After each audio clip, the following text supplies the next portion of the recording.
నటుడు నాగ చైతన్యతో వివాహం తర్వాత నటనకు దూరమయ్యారంటూ తనపై వస్తున్న వదంతులకు నటి శోభిత ధూళిపాల ఒక ప్రకటనతో తెరదించారు. పెళ్లి తర్వాత కొంతకాలంగా సినిమాలకు విరామం తీసుకోవడంతో ఆమె కెరీర్పై రకరకాలుగా ఊహాగానాలు చక్కర్లు కొట్టాయి. వాటన్నిటికీ చెక్ పెడుతూ తాజాగా ఒక క్రేజీ తమిళ ప్రాజెక్టుకు ఆమె గ్రీన్ సిగ్నల్ ఇచ్చారు.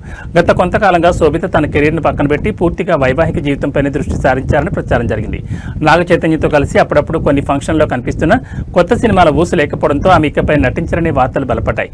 అంతేకాకుండా ఆమె గర్భవతి అని, అందుకే బయటకు రావడం లేదని కూడా సోషల్ మీడియాలో కొన్ని కథనాలు వ్యాపించాయి. ఈ ఊహాగానాలన్నింటికీ ముగింపు పలుకుతూ శోభిత ఓ భారీ చిత్రంలో నటించేందుకు అంగీకరించారు. విలక్షణ దర్శకుడిగా పేరుగాంచిన తమిళ డైరెక్టర్ పా రంజిత్ దర్శకత్వంలో తెరకెక్కనున్న ఈ సినిమాలో ఆమె హీరోయిన్గా ఎంపికయ్యారు. ఈ చిత్రంలో హీరోగా దినేష్ నటిస్తుండగా మరో ప్రముఖ నటుడు ఆర్య ఓ కీలక పాత్రలో కనిపించనున్నారు. ఈ కొత్త ప్రాజెక్టుతో పెళ్లి తర్వాత కూడా తన కెరీర్ను కొనసాగించాలనే విషయంలో శోభిత చాలా స్పష్టంగా ఉన్నారని అర్థమవుతోంది. దీనికి నాగ చైతన్య నుంచి కూడా పూర్తి మద్దతు లభిస్తోందని వారి సన్నిహిత వర్గాలు చెబుతున్నాయి.